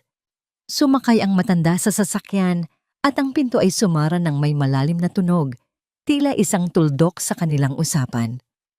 Nang umalis ang sasakyan, naiwan si Ada sa dilim, yakap ang supot ng isda na tila ito ang pinakamahalagang kayamanan sa mundo. Pumasok siya sa loob ng apartment, tiningnan si Lara na mahimbing na natutulog.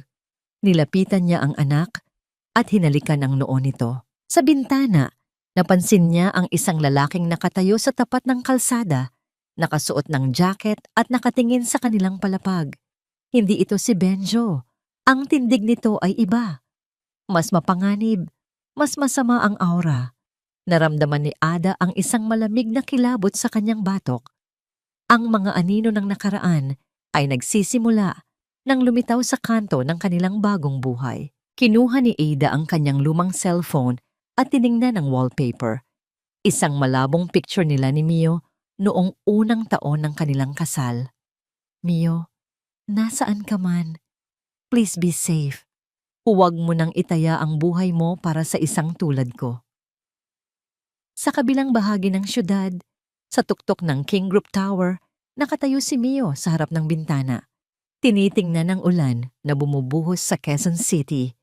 Hawak niya ang isang maliit na tracker sa kanyang tablet na nagpapakita ng lokasyon ni Ada. Ang kanyang mga mata ay puno ng pagod, ngunit may apoy ng determinasyon. Hindi ko hahayaang mahawakan nila kayo, Ada. Bulong ni Mio sa hangin. Kahit ang kapalit nito ay ang huling pagkakataon nating maging pamilya muli. Isang mensahe ang pumasok sa kanyang telepono mula sa isang hindi kilalang numero. We found them, Chairman. The debt must be paid in blood since your wife has no gold left. Ang pinakamataas na uri ng pagsisisi ay hindi matatagpuan sa mga salitang binibitawan, kundi sa desisyong ibigay ang sariling buhay para sa kaligtasan ng taong dati ay iyong minaliit.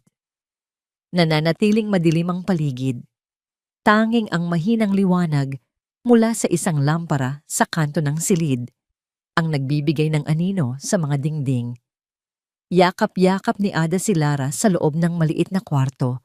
Ang kanyang puso ay tumitibok ng mabilis na tila isang ibong nagpupumiglas sa isang masikip na hawla. Narinig niya ang tunog ng metal na pilit na ipinapasok sa trangka ng kanilang pinto sa labas, ang marahang pagpihit na nagpapahiwatig na may hindi inanyayahang bisita na nagnanais pumasok. Mama, natatakot po ako, bulong ni Lara. Ang boses nito ay nanginginig at basa ng luha. Huwag kang mag-alala, anak. Nandito lang si Mama. Hindi kita pababayaan. Tugon ni Ada. Ang kanyang boses ay matatag, ngunit sa loob niya ay nararamdaman niya ang matinding panghihina.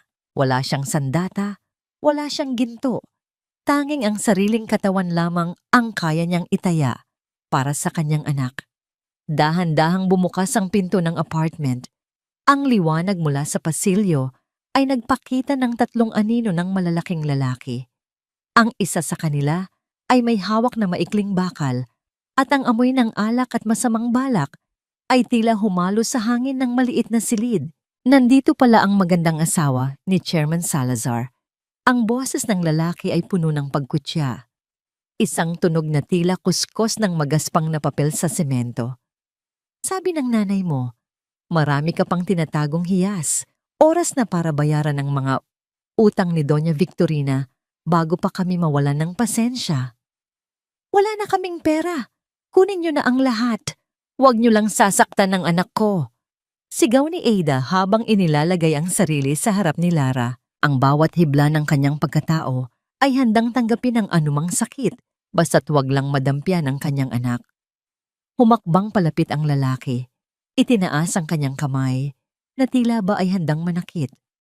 Napapikit si Ada. Hinihintay ang hapdi na darapo sa kanyang mukha. Ngunit ang inaasahang sakit ay hindi dumating. Sa halip, Narinig niya ang tunog ng isang mabilis na paggalaw at ang pagbagsak ng isang mabigat na bagay sa sahig. Dumilat si Ada at nakita ang isang lalaking nakatayo sa pagitan niya at ng mga kriminal. Ang likod nito ay pamilyar, malapad, matatag, at tila isang pader na hinding-hindi matitibag ng anumang bagyo. Si Mio. Wala itong suot na mamahaling tuksido o barong. Nakasuot lamang ito ang itim na jacket at maong. Ngunit ang aura nito ay mas nakakatakot kaysa sa sinumang hari. Sa isang iglap, tila nagbago ang hangin sa loob ng silid. Naging mabigat at puno ng tensyon. Sabi ko sa inyo, huwag ninyo silang lalapitan. Ang boses ni Mio ay mahina, ngunit bawat salita ay tila isang hatol ng kamatayan. Ang kanyang mga mata ay nagbabaga sa galit na 7 taon niyang itinago sa likod ng katahimikan. Chairman, hindi namin alam na nandito kayo. Ang pinuno ng mga lalaki ay nagsimulang umurong. Ang takot ay bakas sa kanyang nanginginig na tinig. Ngayon alam niyo na, sagot ni Mio. Sa isang mabilis na pagkilos na hindi halos masundan ng mga mata ni Ada, naitaboy ni Mio ang mga lalaki palabas ng apartment. Walang ingay ng labanan, tanging ang tunog ng mga katawang tumatama sa pader at ang mabilis na pagtakas ng mga duwag na tila mga daga na nakakita ng pusa. Nang muling tumahimik ang paligid, dahan-dahang lumingon si Mio. Ang kanyang paghinga ay malalim at may maliit na sugat sa kanyang pisngi na nagdurugo. Tumingin siya kay Ada at sa sandaling iyon, ang lahat ng pader na itinayo ni Ada sa loob ng maraming taon ay tuluyang gumuho.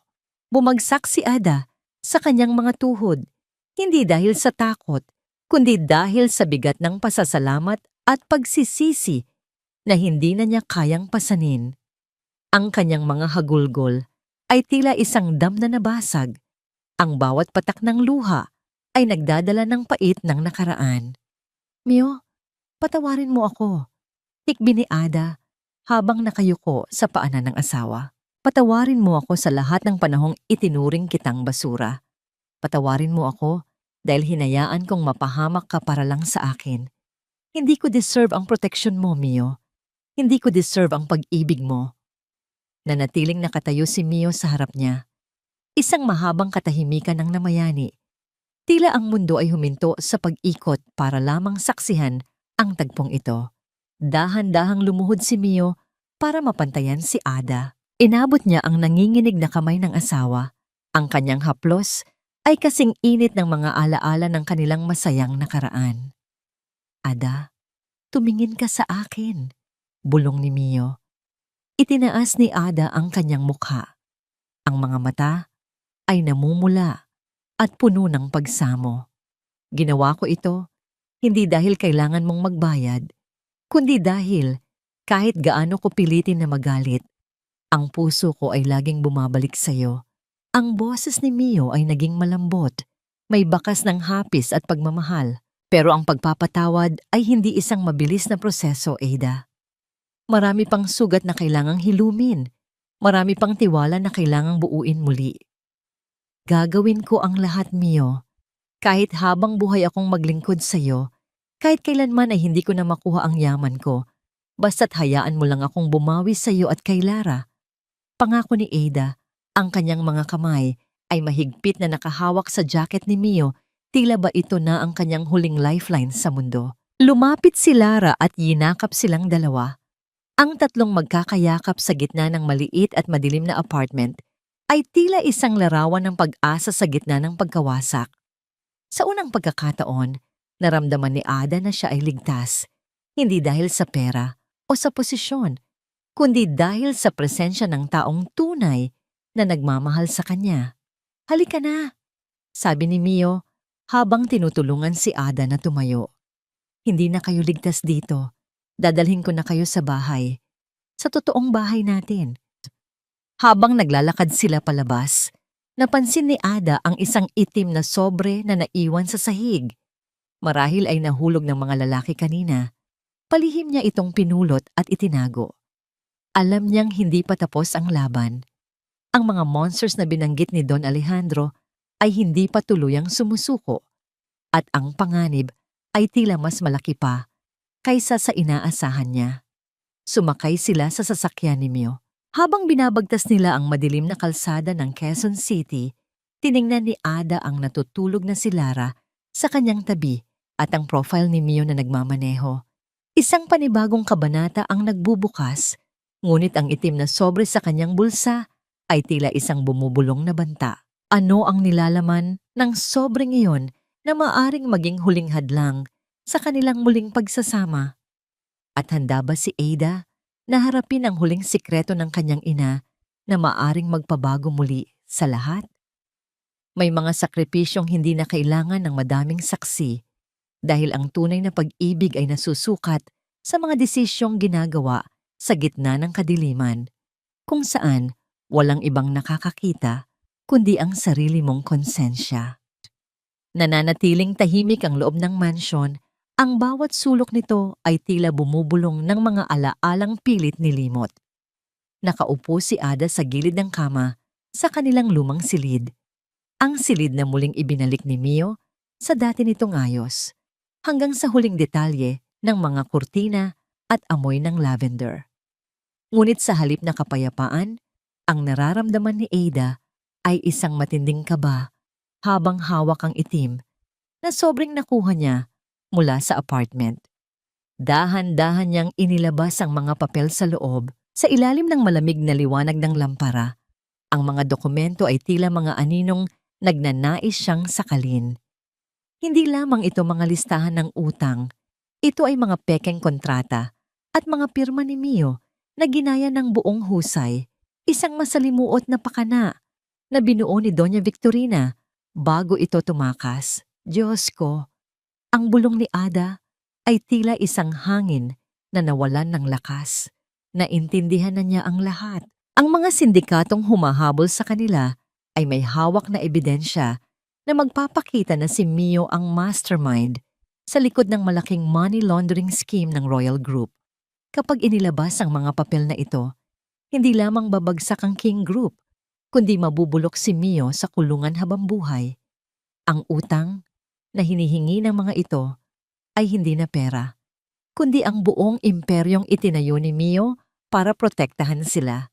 Narinig ni Ada ang marahang tunog ng pagpihit ng doorknob. Mabilis niyang itinago ang mga papel sa ilalim ng unan. Pumasok si Mio. Ang kanyang mga mata ay pagod. Ngunit may bahid ng ginhawa nang makitang ligtas ang asawa. Lumapit siya at marahang umupo sa tabi ni Ada. Ang bawat galaw niya ay may dalang katahimikan na tila ba ayaw niyang gisingin ang natutulog na si Lara sa kabilang kwarto. Ada, bakit gising ka pa? Ang boses ni Mio ay kasing lambot ng pelos. May halong pag-aalala. Ligtas na kayo rito. Hindi na kayo maaabot ng kahit sino. Pakiusap, magpahinga ka na. Tumingin si Ada sa mga mata ni Mio, ang mga matang 7 taon niyang binaliwala. Ngunit ngayon ay naging tanging kanlungan niya.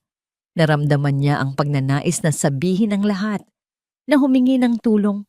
Ngunit alam niyang kapag nalaman ito ni Mio, itataya muli nito ang lahat para sa kanya. At sa pagkakataong ito, hindi niya hahayaang si Mio muli ang magsakripisyo. Mio, do you remember our wedding day? Tanong ni Ada, ang kanyang boses ay nanginginig sa kaba at lungkot. Napangiti ng bahagya si Mio, isang nangiting tila nagmula sa isang masayang panaginip. Of course, sabi mo noon, ang kasal natin ay simula ng iyong tagumpay. Hindi ko lang alam na ang tagumpay na tinutukoy mo ay ang kumpanya, hindi ang ating pamilya. Patawad, Mio. Patawad dahil naging huli ang lahat. Bago ko naintindihan na ikaw ang tanging tagumpay na meron ako. Bulong ni Ada. Inabot niya ang kamay ni Mio. Ang mga magaspang niyang daliri ay dumampi sa makinis at malakas na kamay ng asawa. I love you. Higit pa sa buhay ko. Higit pa sa anumang yaman. Hindi sumagot si Mio. Sa halip ay dahan-dahan niyang hinila si Ada para sa isang yakap. Sa loob ng mga braso ni Mio, naramdaman ni Ada ang tibok ng puso nito. Isang ritmo na tila nagbibigay sa kanya ng lakas para sa kanyang gagawing hakbang. Isang halik ang idinampi ni Mio sa noo ni Ada bago ito tumayo para ayusin ang ilaw. Matulog ka na, Ada. Bukas, magsisimula tayo ng bagong buhay. Wala ng royal group, wala ng anino ng nakaraan. Sabi ni Mio bago lumabas ng silid. Nang sumara ang pinto, muling kinuha ni Ada ang itim na sobre. Ang kanyang desisyon ay buo na. May isang numero sa likod ng sobre. Isang kontak ng taong naghihintay ng kanyang sagot. Alam ni Ada na siya lamang ang tanging saksi na makakapagpatunay na ang mga pirma ni Mio ay peke. Dahil siya ang nakakita ng gawin iyon ng kanyang ina sa opisina noon. Pero para linisin ang pangalan ni Mio, kailangan niyang aminin na siya ay naging bahagi ng kapabayaan ng kumpanya. Isang pag-amin na maaaring magdala sa kanya sa likod ng rehas. Kumuha siya ng isang pirasong papel at nagsimulang sumulat. Ang bawat salita ay tila isang patak ng dugo mula sa kanyang puso. Mio, matagal mo na akong pinoprotektahan sa dilim. Ngayon, hayaan mo namang ako ang maging liwanag mo. Alagaan mo si Lara. Turuan mo siyang maging katulad mo. Matatag, tapat, at marunong magmahal nang walang hinihintay na kapalit. Huwag kang susunod sa akin. Hayaan mong ito ang maging huling bayad ko sa lahat ng utang na loob ko sa iyo. Dahan-dahang tumayo si Ada. Isinuot niya ang kanyang lumang jacket, ang parehong jacket na suot niya nung nagtatrabaho siya sa palengke. Tumingin siya sa huling pagkakataon kay Lara na mahimbing na natutulog, hinalikan ng pisngi ng anak nang hindi ito ginigising.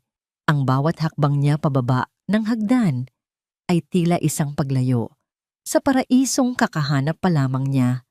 Nang makarating siya sa malaking gate ng mansion, naramdaman niya ang malamig na simoy ng hangin. Isang itim na sasakyan ang nakaparada sa di kalayuan. Ang mga headlight nito ay tila mga mata ng isang maninila na naghihintay. Huminto si Ada sa tapat ng sasakyan. Ang pinto ay bumukas at isang lalaking nakasuot ng suit ang lumabas. May hawak na mga handcuff at isang ngiting puno ng tagumpay. Handa ka na ba, Madam CEO?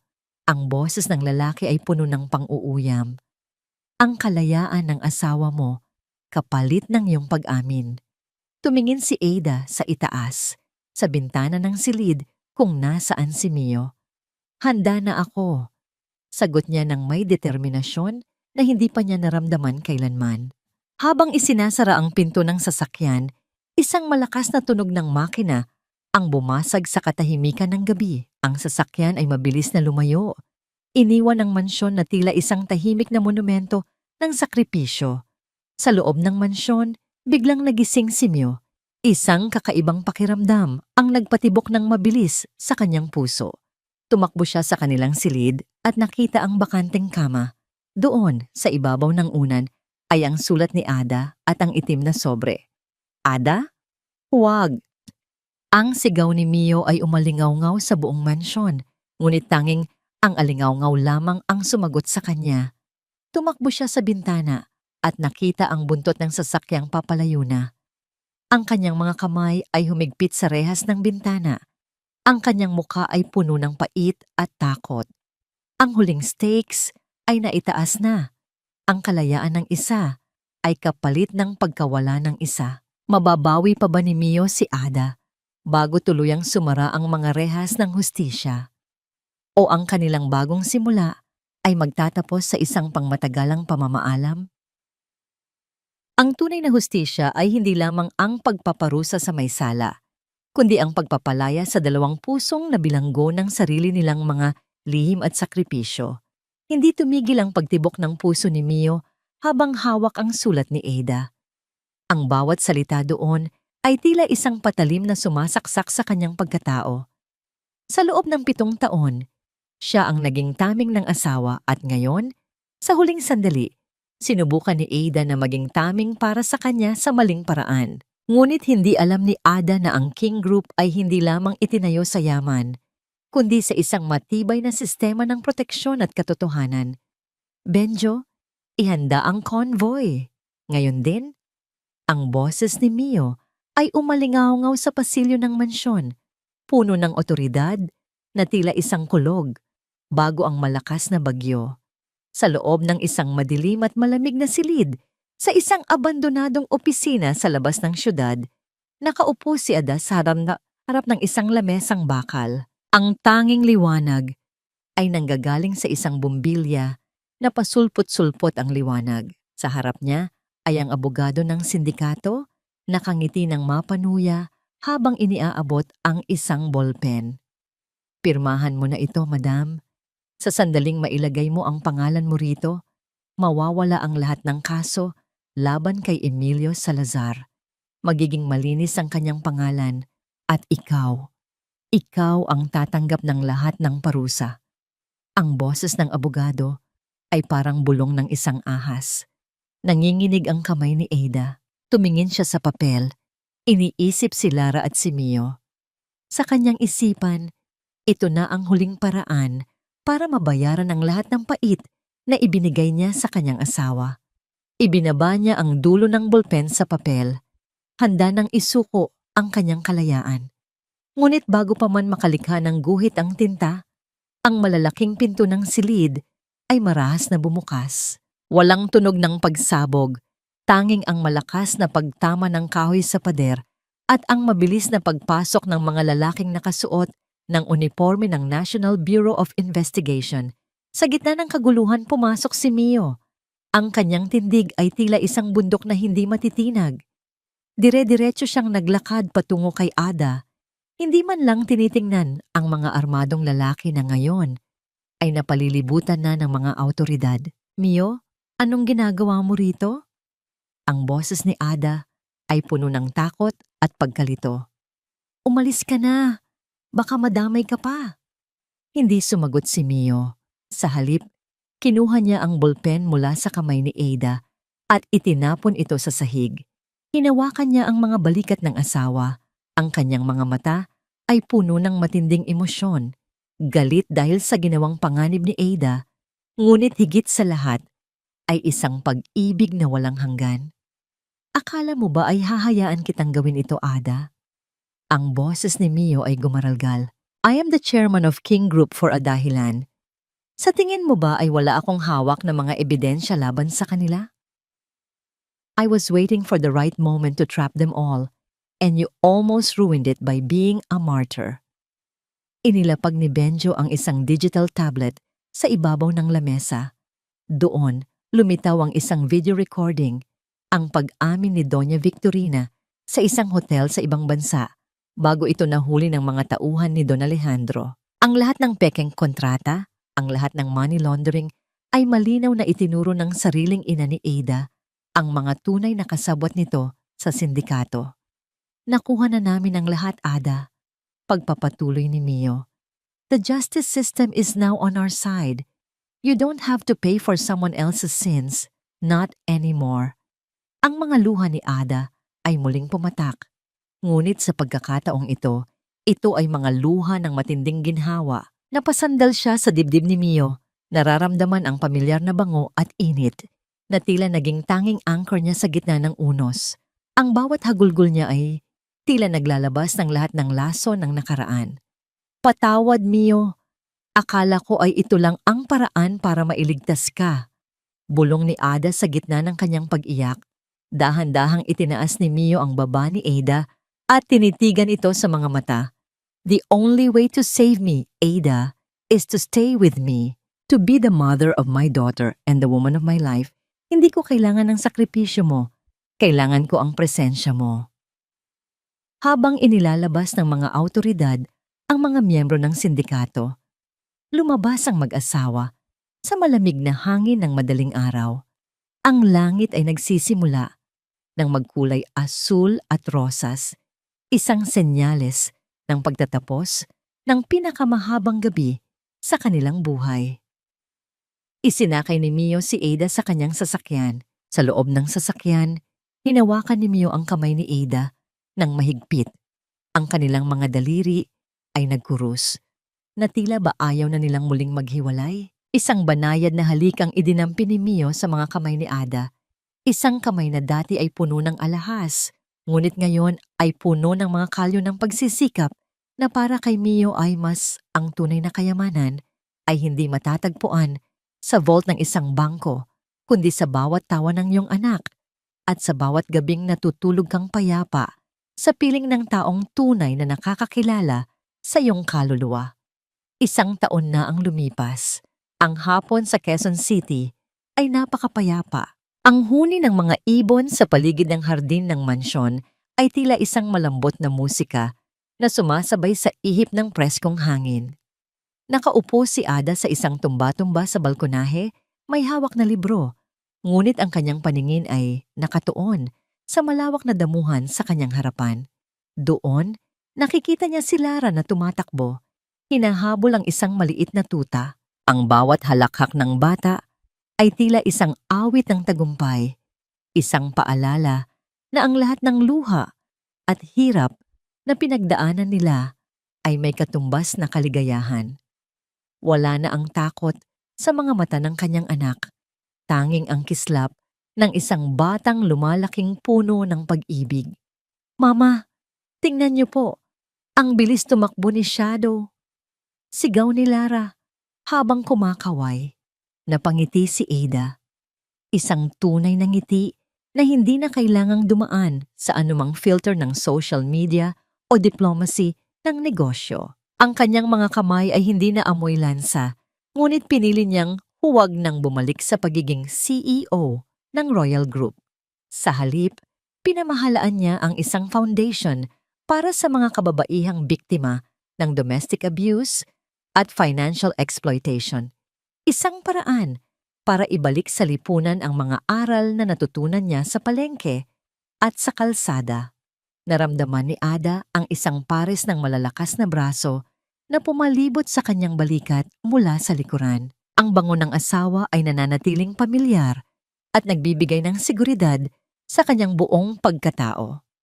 "Ang lalalim na naman ng iniisip mo," bulong ni Mio, bago idinampi ang kanyang pisngi sa pisngi ni Ada. "Iniisip ko lang kung gaano ako kaswerte," tugon ni Ada. Hinawakan niya ang kamay ni Mio at pinisili ito. "Na sa kabila ng lahat ng pagkakamali ko, hindi ka sumuko, na binigyan mo ako ng pagkakataong makita ang tunay na halaga ng buhay. Lahat tayo ay nagkakamali, Ada. Ang mahalaga ay ang desisyon nating itama ang mga iyon," sabi ni Mio. Inilapag niya ang isang tray ng merienda sa maliit na lamesa sa tabi nila, mga pagkaing Pinoy na sila mismo ang ninagluto sa kanilang kusina. Ang pagpapatawad ay hindi lang para sa ibang tao, kundi para rin sa sarili mo. At nakikita ko sa mga mata mo, Ada, na napatawad mo na ang sarili mo. Tumitig si Ada sa malayo, kung saan ang araw ay nagsisimulang lumubog. Nagbibigay ng kulay kahel at purpura sa langit. Naalala niya ang kanyang ina. Doña Victorina ay kasalukuyang nagsisilbi ng kanyang sentensya. At bagaman masakit, pinili ni Ada na bisitahin ito buwan-buwan. Hindi dahil sa kailangan, kundi dahil sa pagkilala na ang galit ay isang bilangguan din na ayaw na niyang balikan. "Mio, do you think we finally found our peace?" tanong ni Ada. "We didn't just find it, Ada. We built it," sagot ni Mio ng may katiyakan. "Itinayo natin ito sa ibabaw ng katotohanan, hindi ng pera. Itinayo natin ito sa respeto, hindi sa kapangyarihan." Dahan-dahang sumandal ang ulo ni Ada sa balikat ni Mio habang pinagmamasdan nila ang paglubog ng araw. Ang katahimikan sa pagitan nila ay hindi na nakakabingi o puno ng tensyon. Ito ay isang katahimikang puno ng pag-unawa, ng mga salitang hindi na kailangang bigkasin dahil ramdam na ng kanilang mga puso.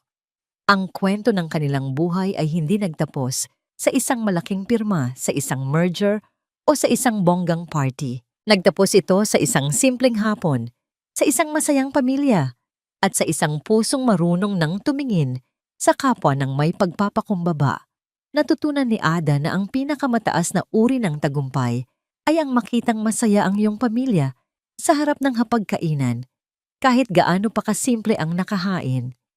Ang pag-ibig, kapag dumaan sa apoy ng pagsubok, ay lumalabas na mas matibay, mas dalisay, at mas nagniningning kaysa sa anumang ginto sa mundo. Habang ang dilim ay unti-unting lumalalim, isang bituin ang unang sumilay sa langit.